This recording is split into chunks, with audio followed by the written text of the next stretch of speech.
For more on this, let's bring in former Israeli national spokesman Eylon Levy, as well as the national security analyst in major reserves of the IDF, Dan Pfefferman. Great to have you both here.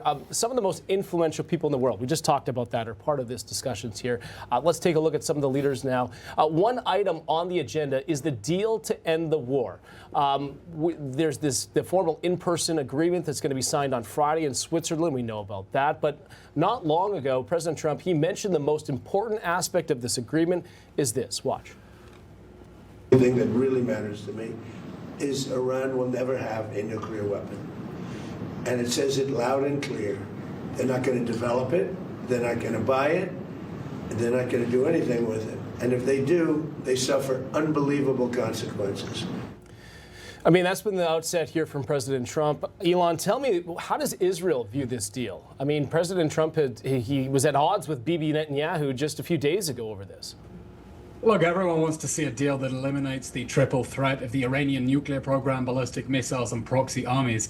But the deal that's been reported, and definitely what the vice president has been on TV defending, is not that. This is a deal that releases money to Iran in exchange for reopening the Strait of Hormuz, and then postpones negotiations about the nuclear program. Now, let's remember, under the JCPOA, the bad Obama deal that President Trump bravely fought against, Iran also said it wouldn't develop a nuclear weapon, but you have to verify that all the nuclear material is removed from the country, that all the nuclear facilities are shut, and that Iran doesn't pump all that money from sanctions relief into the proxy armies and into the ballistic missiles. So there's apprehension here in Israel, I'll tell you the truth, that America has a really strong hand and it's not playing it. As you can imagine, though, President Trump weighing in on Truth Social, he says the $300 million, that's fake news when it comes to taxpayer dollars. I wanted to ask you both, though, about the Strait of Hormuz, because that seems to be another topic of conversation. When the U.S. and Iran actually signed the deal, which, again, we're waiting for on Friday, President Trump says it'll completely reopen the strait. Here's what else he's saying about that.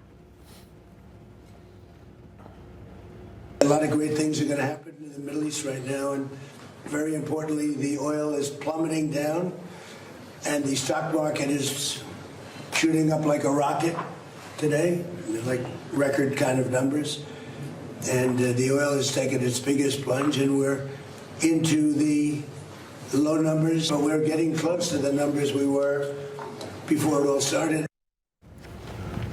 And you know, some parts of the country are already seeing a drop in gas prices. Dan, this is a big deal for Americans. They don't want to pay so much at the pump here. So how much is a financial motivator for President Trump really impacting whether or not this deal gets done?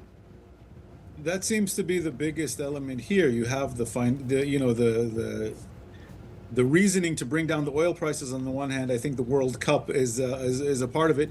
But let's be clear here. This is, so far, at least from what we know of it, and we don't know all the details yet, Eylon's right. This is not even close to what the JCPOA achieved. This is, what's the term I heard recently, a nothing burger. This is a deal that essentially, at least in the meantime, gives up a lot of money back to Iran. They're going to use it to fund the missile program. They're going to use it to fund proxies. They're going to try to rebuild the nuclear program the second they can.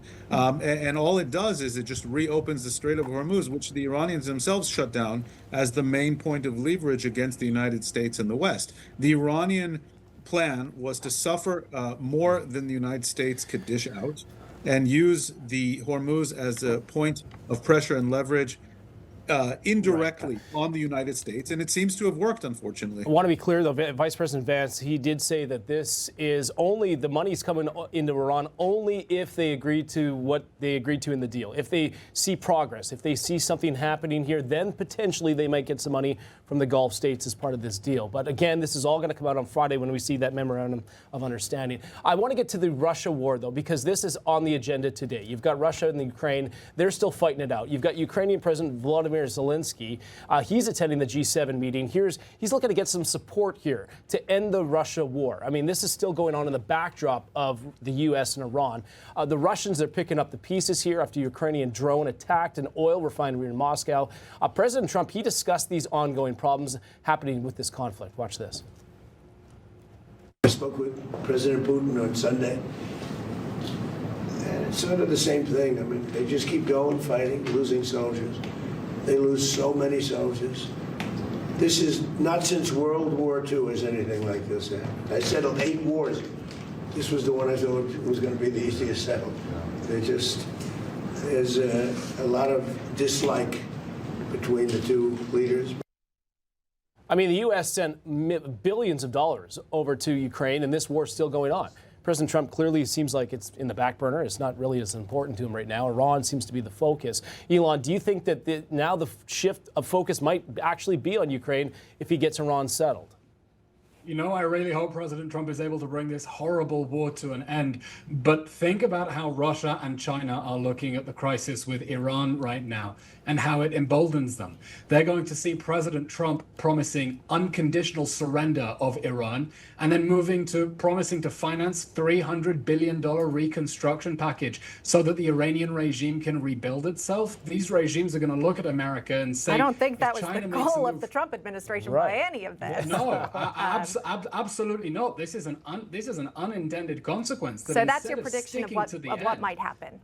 Yeah, that instead of sticking to the end, they're going to say that maybe America doesn't have firm resolve to see its goals through to the end. And we need to see firm American leadership because otherwise America's adversaries are going to smell weakness that isn't there. And that's very dangerous. Well, Operation Midnight Hammer sent a pretty clear message. Yeah. You don't want to mess with and the we U.S. need more of that. More Always messages good like to that. have an ally with the U.S., especially when you're focusing on the chaos in the Middle East.